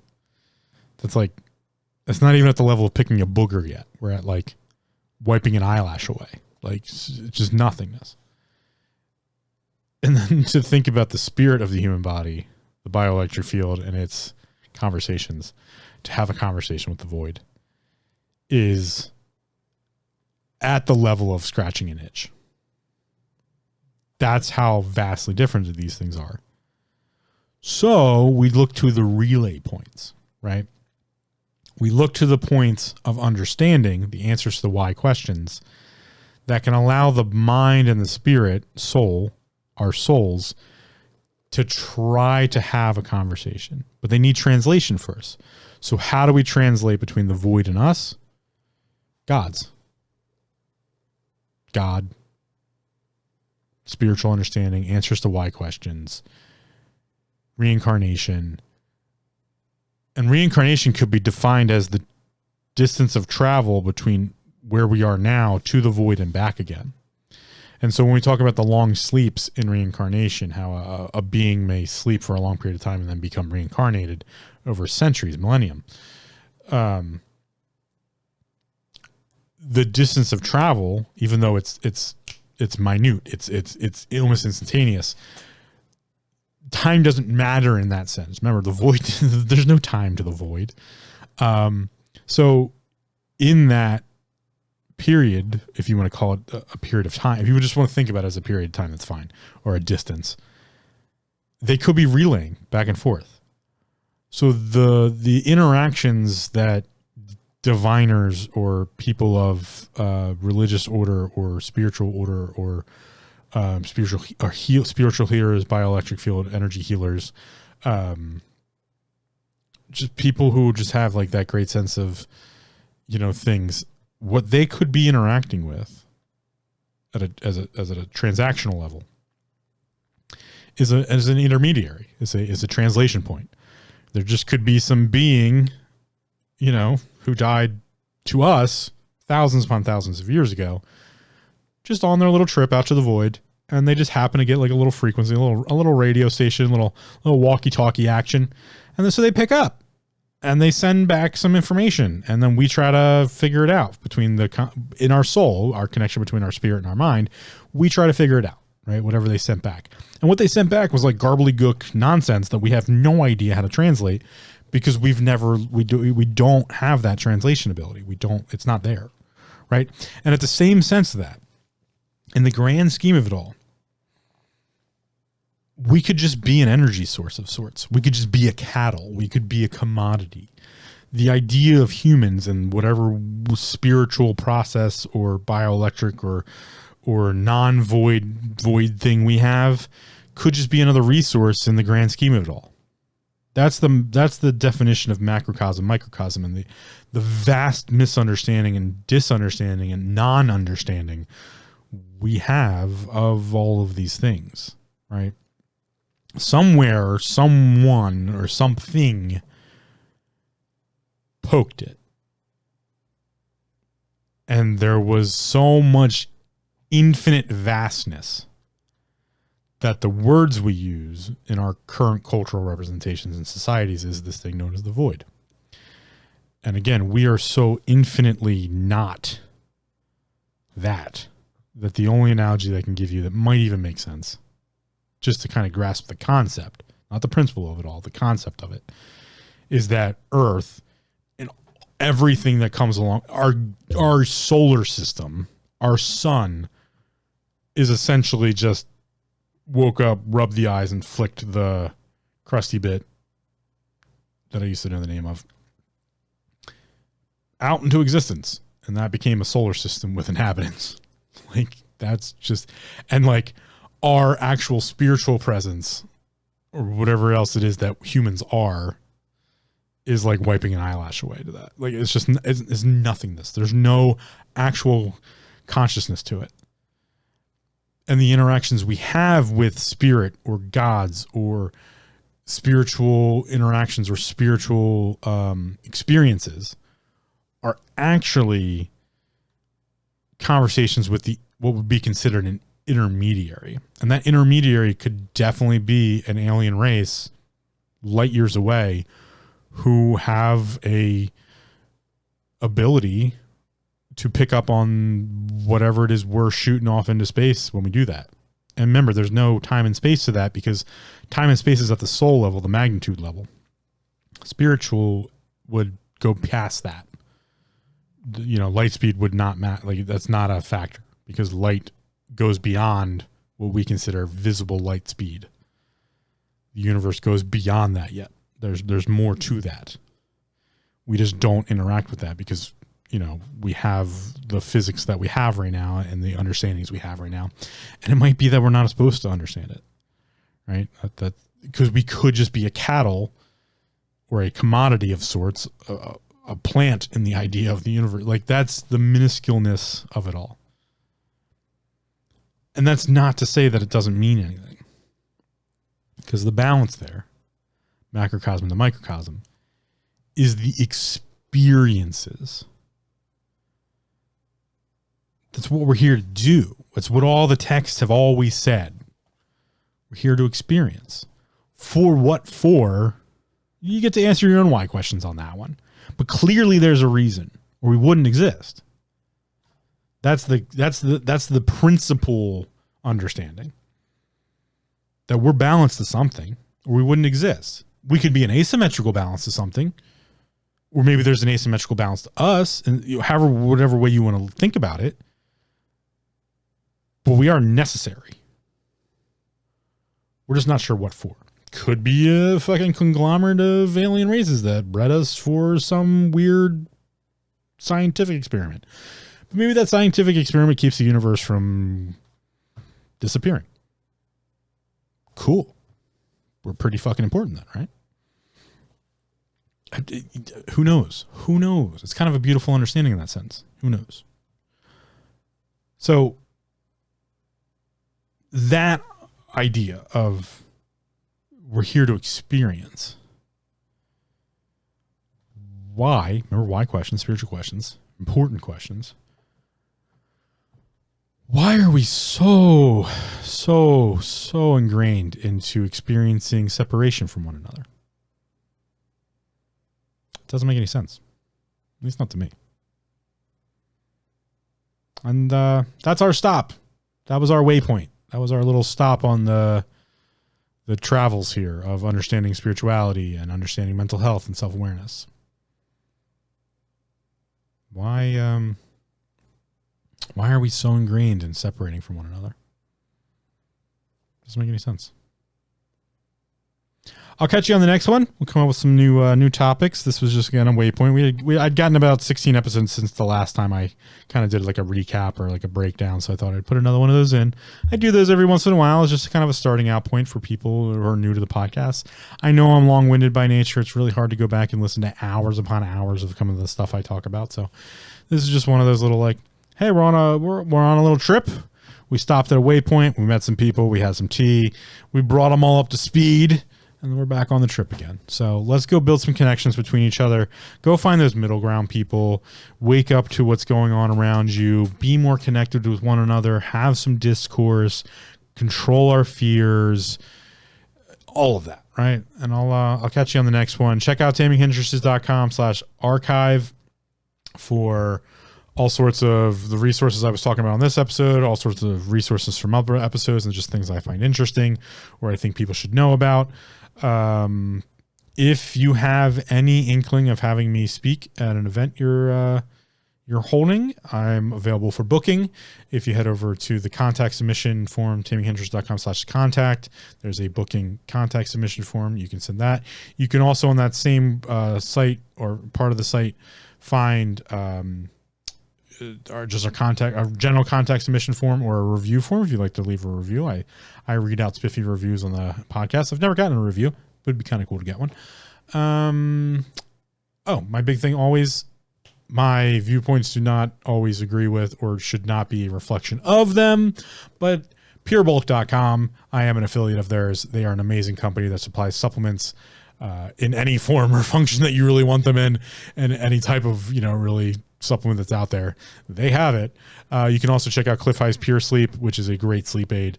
Very important in today's society to get some good sleep. Very important for the mind-body connection. Also for the mind-body-spirit connection, all together.